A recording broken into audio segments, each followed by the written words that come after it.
Good to talk to you, Pete. Thank you very much for joining us. Tell us your impressions of Connected Media IP so far this year.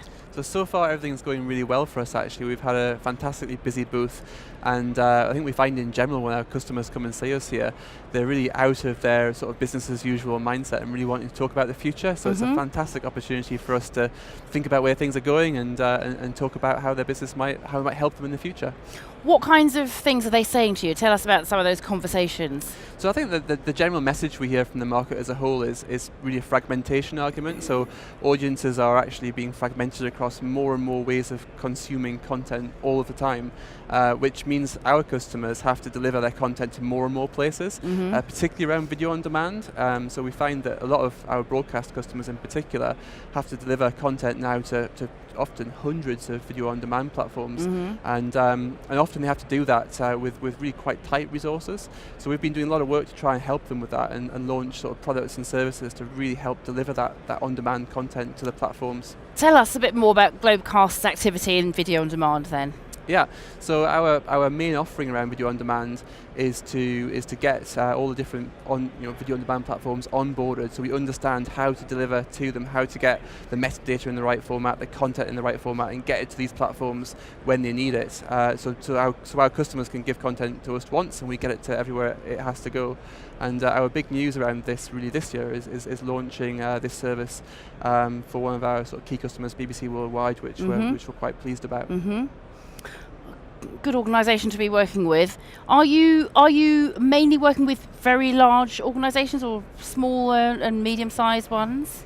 So we work with the whole spectrum of broadcasters, everything from a startup channel. In fact, we were just talking about Ride TV yesterday, a channel that was in the theatre here. It absolutely was, yeah. Yes. A channel, a startup channel who had to get on air very quickly, which we were delighted to help with, right through to sort of tier 1 broadcasters. So yeah, the whole spectrum. And where do you see things going for Glowcast in the next year or so? What kind of big changes or developments in the markets are you going to be focusing on? I think the video on demand is going to be a big part of our future. It's going to continue to grow. I think nearly all kind of pay TV platforms, nearly all video sort of consumer-facing video platforms, all need to have a video on demand offering, and most broadcasters want to be part of that. So I think that's probably where a lot of our energy will go. But that's not to say that our conventional playout, our distribution, all of these other services, are still very, very important, and delivering a really good quality there and sort of turnkey solutions, something that we really have to remain focused on as well.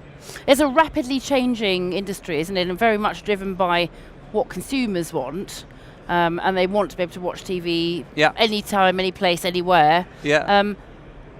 That's going to continue, you think? Oh, absolutely, and I think the consumers, at the end of the day, are driving everything. I mean, I think they're always wanting to get whatever content they want on whatever device they want when they want it, and I think as an industry we've got to really make sure we can deliver against that. Pete Elvidge, thank you very much for talking to us. Hope you have a great show, and come back and talk to us again next year. Thank you very much for having us.